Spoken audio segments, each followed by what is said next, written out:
Assalamualaikum warahmatullahi wabarakatuh. Perkenalkan, nama saya Nabila Hoirunisa.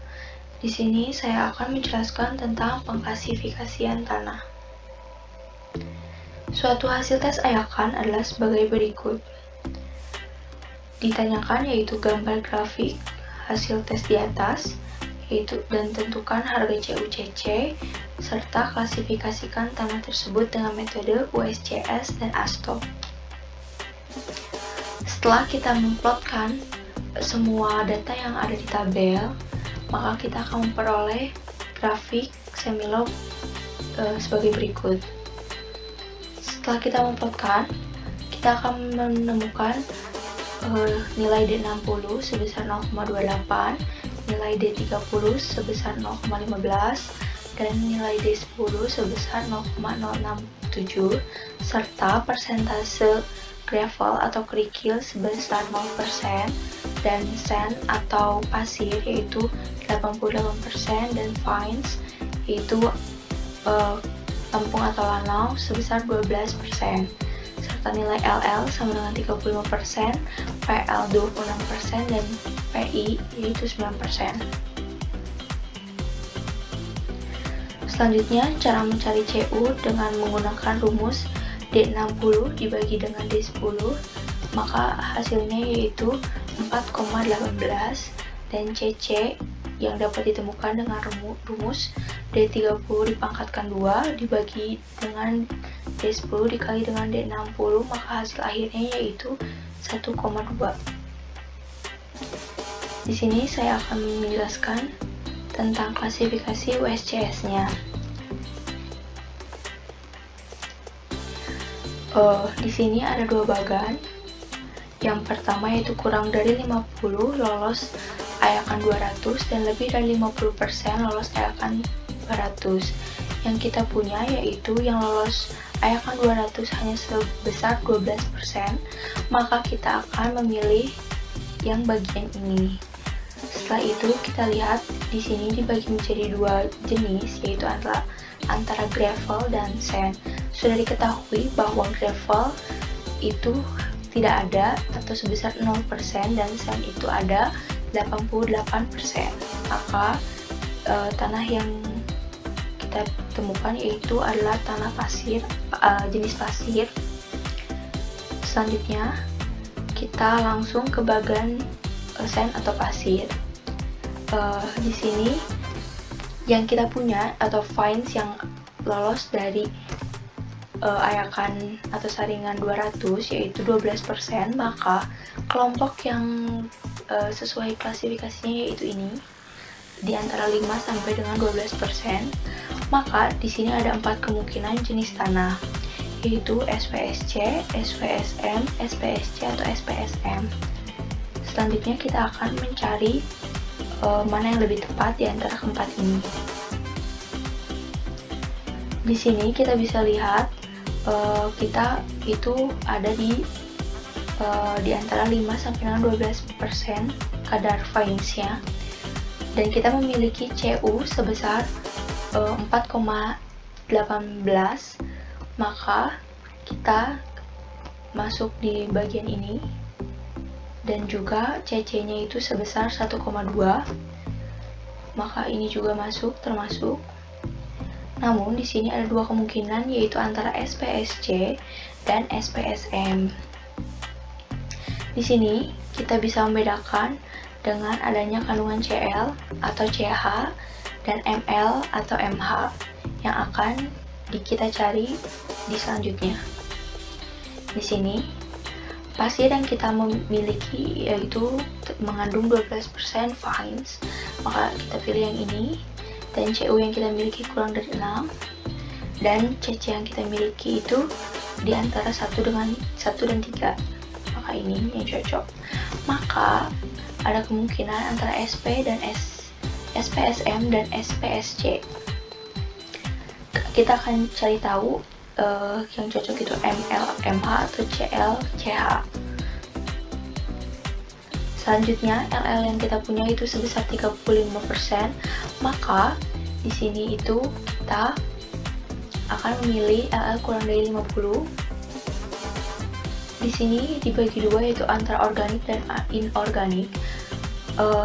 Diketahui di soal itu tidak ada LLR, maka secara otomatis bahwa tanah ini itu bukan organik. Maka kita langsung memilih yang inorganik atau anorganik. PI yang kita punya yaitu sebesar 9%, maka yang sesuai dengan PI kita itu yaitu PI lebih dari 7.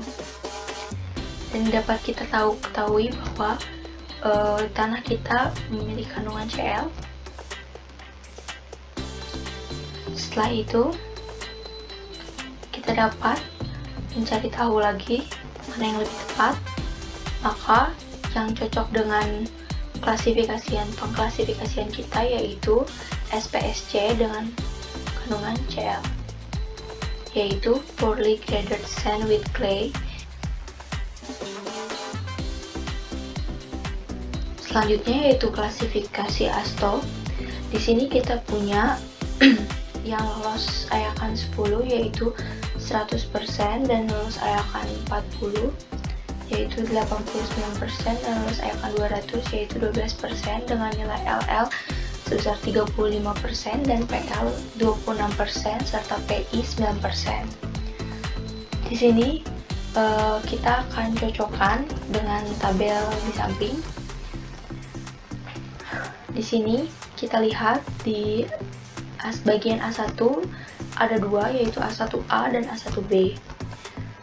Maksimal persentase di nomor 10 yaitu 50, sedangkan yang kita punya yaitu 100%, maka ini otomatis tidak memenuhi klasifikasi. Selanjutnya yaitu A1B. Di sini maksimal persentase di nomor 40 yaitu 50, maka ini juga tidak termasuk. Serta kita lihat di A3 yaitu minimalnya 51 untuk di nomor 40 dan maksimalnya 10% untuk di 200, dan yang kita punya itu di nomor 200 12%, maka ini tidak memenuhi syarat. Dan di sini semua kita dapat lihat maksimal untuk ayakan 200 yaitu 35%, maka ini semua memasuki syarat ketentuan dan syarat yang berlaku. Setelah itu kita lihat di bagian batas cair dan indeks plastisitas. Di sini yaitu maksimal 6, PI-nya maksimal 6, dan di sini itu NP. Serta kita lihat di A2, di sini ada maksimal 40%, sedangkan yang kita punya 30%, maka ini memenuhi, dan maksimal PI-nya itu 10% dan yang kita punya 9%, maka ini memenuhi. Sedangkan yang ini, maaf, ini min.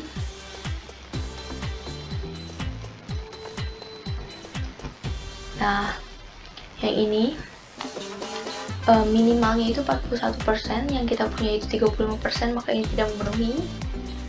Selanjutnya maksimal yaitu 40%, kita punya 35%, ini memenuhi, namun minimal PI-nya yaitu 11%, sedangkan yang kita punya hanya 9%, maka ini tidak memenuhi. Dan ini keduanya tidak memenuhi karena yang kita punya hanya 35 dan 9%. Maka dapat diklasifikasikan bahwa tanah ini memiliki kelompok tanah yaitu A24. Selanjutnya, soal berikutnya.